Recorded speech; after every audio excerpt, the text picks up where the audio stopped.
Hey everyone, Kelly here. Thanks for joining me. I am back again with another layout for the Cut Shop. I am going to start out with a Cricut Design Space tutorial, and I'm going to be using 3 cut files for my layout today. I'm going to be using the crop circles, which is on the left, the strings attached, which is in the center, and then the fancy feathers, which is on the right. And I just want one individual image from each of these cut files. So I am going to insert a few shapes and then take a little time to slice out the images that I am wanting to use.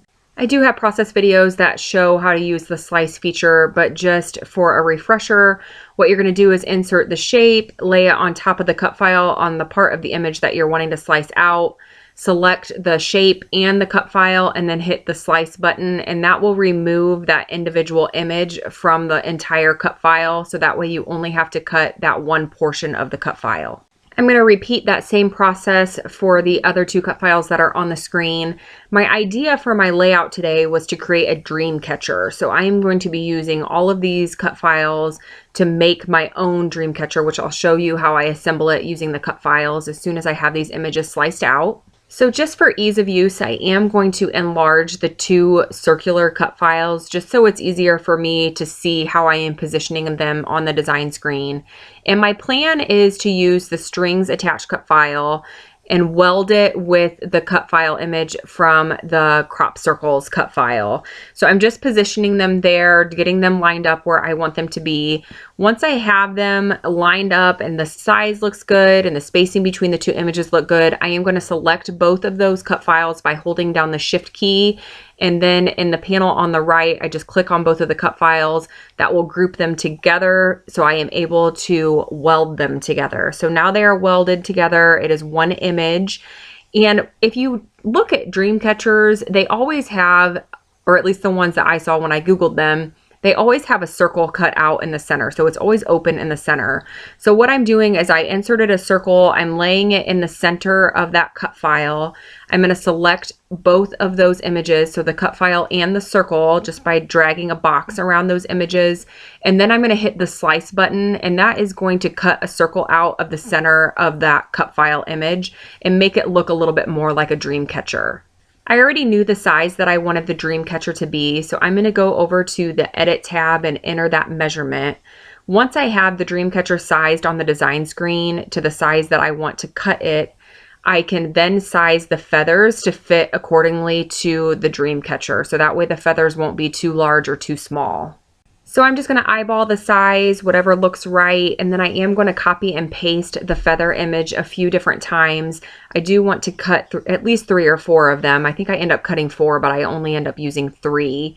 And then I'm just going to play with the size just to get them to the size that looks good, that looks right. And then once I have it ready, I am going to send it to the cutting mat. Now I start out by cutting this dream catcher 3 times, once on a pattern paper from the Dear Lizzie Saturday collection, and then twice on white cardstock. I wanted to give this dream catcher some dimension, but because there are so many intricate lines in the dream catcher, I knew it would be hard to position foam tape or fun foam behind it. So I thought just layering the images would give the depth that I wanted, and it worked out perfectly. And this way I don't have to worry about cutting a bunch of small pieces of the foam tape, and I just really like the dimension that it gives. So once I have those pieces layered together, I start to work on the design of the layout, and I do struggle with the design in the beginning.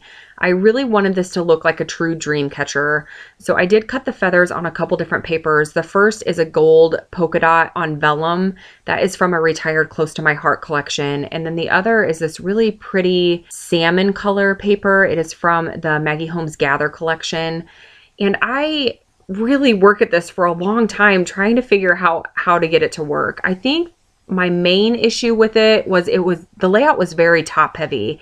I had my photos up there, I had that large circle up there. There just wasn't really a whole lot underneath besides those feathers, and I just couldn't get it to work. I thought that maybe if I added the twine to the feathers, that maybe it would give it more of a cohesive look and it would start to look like it was all flowing and fitting together. But it doesn't. I spend quite a bit of time off camera trying to make it work, and it just doesn't happen, unfortunately. But I am happy with how the layout turns out in the end, but it is a completely different idea than what I had in the beginning. So while I am working on getting these feathers arranged, I am going to give you a little bit of information about the photos that I am using. These photos were actually taken at a monster truck show that we took my son to, and he was about 4 years old at the time, and he would watch the monster trucks on TV with my dad, his grandpa. And when they were coming to a town near us, we knew that we wanted to take him, and I happened to have my camera on him when the trucks came out, and I am so glad I did. You can tell by his expression. I mean, he just had this genuine smile on his face, and his eyes just lit up when he saw the trucks come out. And I am just so grateful that I have these photos. I do journal on this layout. If you watched my Scrappy Chat video, you know that I don't always journal on my layouts, but I did journal on this layout. Mainly because you would never know with the design that I have going. It kind of has an elegant feel to it, I guess you could say, with the dream catcher and the doily. You would never really know that these were taken at a monster truck show. And the monster truck show wasn't my main focus. My main focus for this layout was the expression on his face, you know, the awe and wonder that he had on his face when he saw those trucks come out. So I knew I needed to get the story on paper. Okay, so back to the layout, you can see that I have changed the design quite a bit. I've decided that I'm not going to hang the feathers from the cut file, but rather just kind of group it all together. So I have the cut file image, and then I've added a doily. I have added another pattern paper from the Dear Lizzie Saturday collection, just back behind my photos. I did bring in some wood veneer pieces from the Paige Evans Take Me Away collection. And that background paper that I'm using is from that same pink paisley Paige Evans collection, Take Me Away. And I've also added a beaded strand from the Dear Lizzie Saturday collection.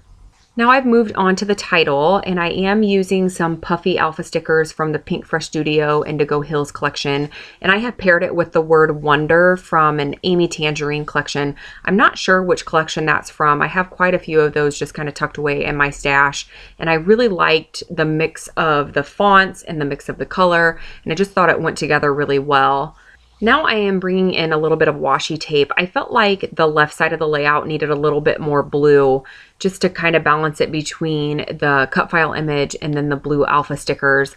That washi tape is also from Pink Fresh Studio, but I can't remember which collection it's from. And there are some words on that strip also, but I just wanted the blue line. So I'm just going to cover up the words with that pink striped paper from the Dear Lizzie Saturday collection.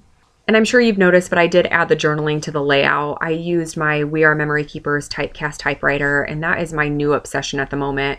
I absolutely love it, but I have to make sure that I remember to use it before I start adhering things onto the layout, because if there's any bulk to the page at all, it's not going to feed through the typewriter. So I'm still looking for odds and ends to add to the layout. I do bring in this chipboard sheet. I believe it is from the Wonder collection, and I'm going to add that gold foil arrow just right above the heart. I do attach that beaded strand to the paper using, it's similar to a tiny attacher. It's close to my heart's version. It's just a mini stapler. And then I am going to start adhering things down to the layout. I do use quite a bit of liquid adhesive to adhere down the elements to the page. I want to make sure nothing's going to shift around or move. There is quite a bit of bulk between the cut file and the wood veneer and this chipboard piece, so I just want to make sure everything is going to stay exactly where I put it. And I'm still thinking I just want to add something more to the layout. So I do bring in an Amy Tangerine sticker book and kind of flip through it. I don't end up adhering any of the stickers onto the layout. I do look at those jelly bean soup sequins to see if maybe I want to use those, but I decide against it. And then I bring in some enamel dots from My Mind's Eye, and I do use those. They're the same pretty blue color that I have going on with the cut file and then with the Pink Fresh Studio alphas, and they just coordinate really well, and I like that extra pop of blue. So I'm going to take a little time just trying to figure out how many of these enamel dots I want to add to the layout.